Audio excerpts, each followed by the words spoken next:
ونصلی علی رسولہ الکریم اما بعد۔ محترم بزرگوں اور دوستوں اور میرے نوجوان ساتھیوں، آج جو یہ یوم آزادی کا دن ہے، یعنی 15 اگست کا دن، اگر ہم کچھ سال پیچھے کی تاریخ اٹھا کر کے دیکھتے ہیں تو ہمیں پتہ چلتا ہے کہ یہ ہمارا ملک ہندوستان انگریزوں کا غلام تھا۔ انگریزوں نے تجارت کے بہانے آ کر اور اپنا ایک پروپیگنڈا بنایا اور ایسٹ انڈیا کمپنی کے نام سے اپنی جڑوں کو یہاں مضبوط کیا، اور اس میں انہوں نے اپنی پوری تنظیم چلائی، یہاں تک کہ ہندوستان کے اوپر قابض ہو گئے۔ ہمارا یہ ملک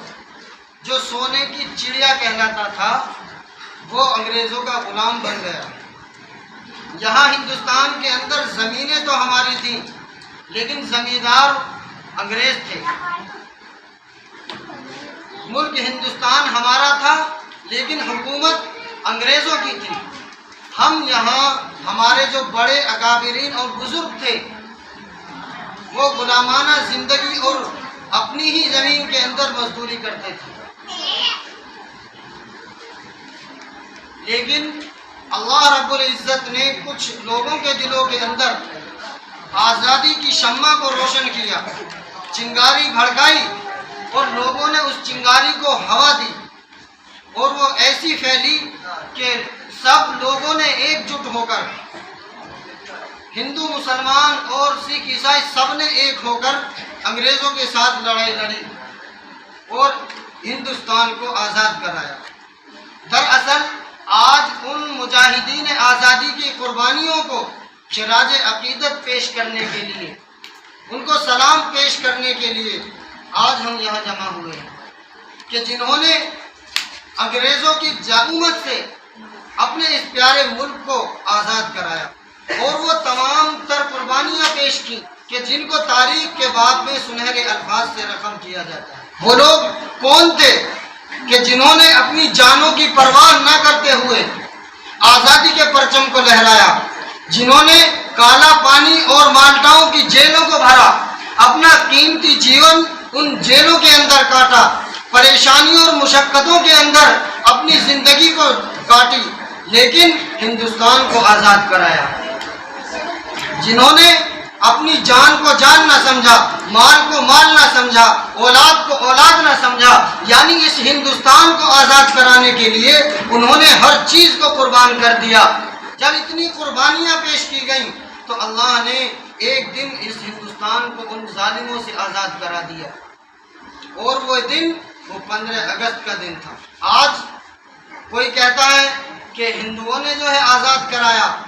کوئی کہتا ہے مسلموں نے آزاد کرایا، کوئی کہتا ہے سکھوں نے، کوئی کہتا ہے عیسائیوں نے آزاد کرایا، مگر سچائی یہ ہے کہ سب نے ایک جٹ ہو کر جب لڑائی لڑی ہے تو یہ ملک انگریزوں کے ناپاک قدموں سے پاک ہوا ہے۔ ہمیں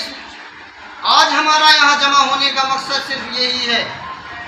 کہ ہم ان کو خراج عقیدت پیش کریں،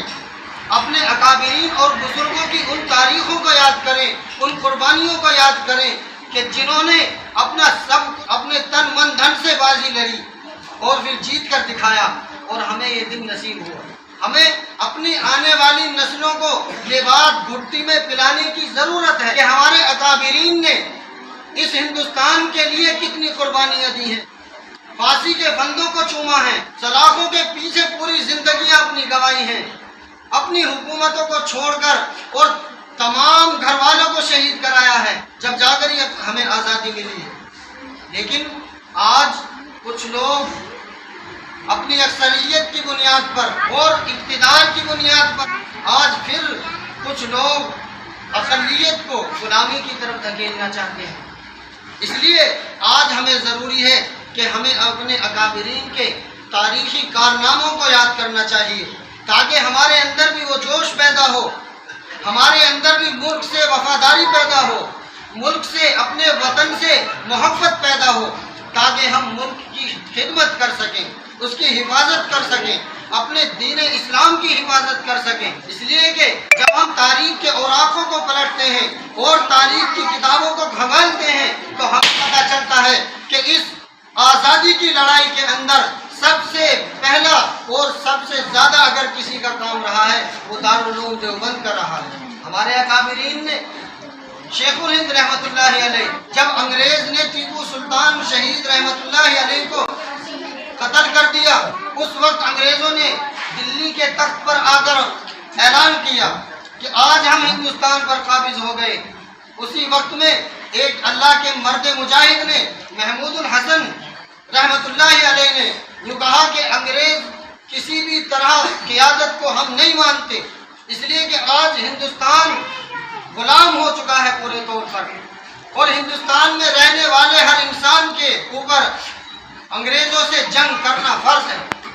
یعنی جہاد کا فتویٰ دیا۔ اور پھر تحریک آزادی چلی، طرح کی قربانیاں پیش کی گئیں۔ اللہ رب العزت نے ان قربانیوں کے نتیجے کے اندر دن ہمیں دکھلایا جس میں آج ہم آزادی کی سانس لیتے ہیں۔ اس لیے ایک تو ہمیں سب کو ایک ساتھ ہو کر رہنا ہے، ایک جٹ ہو کر رہنا ہے، اور جو فرقہ پرست طاقتیں اقلیت کو ختم کرنا چاہتی ہیں، جو آپس میں لڑانا چاہتی ہیں، کی چالوں کو ہمیں سمجھنا پڑے گا اور اپنے آپ کو ملک سے جوڑنے کا کام کرنا پڑے گا۔ اس کے لیے ہم اپنے آپ کو ملک سے محبت کرنے والے بنائیں، اپنے بچوں کو اپنے بڑوں کی تاریخیں پڑھیں اور پڑھائیں اور انہیں سنائیں تاکہ انہیں پتہ چلے کہ ملک سے محبت کس طرح کی جاتی ہے، اس کے لیے قربانیاں کس طرح دی جاتی ہیں۔ میرے بھائیوں، آج ہمارا یہاں جمع ہونے کا مقصد صرف اور صرف یہی ہے کہ ہم اپنی اکابرین کی قربانیوں کو خراج عقیدت پیش کریں، اور ہم سلام پیش کرتے ہیں اپنے ان جہادوں اور سرفروشوں کو کہ جنہوں نے اتنی قربانیاں دے کر یہ دن ہمیں نصیب فرمایا۔ اللہ تعالیٰ ہم سب کو کہنے سننے سے زیادہ عمل کرنے کی توفیق عطا فرمائے، اور اس کے مقصد کو صحیح سمجھ کر اور صحیح طور پر اس پر عمل کرنے کی توفیق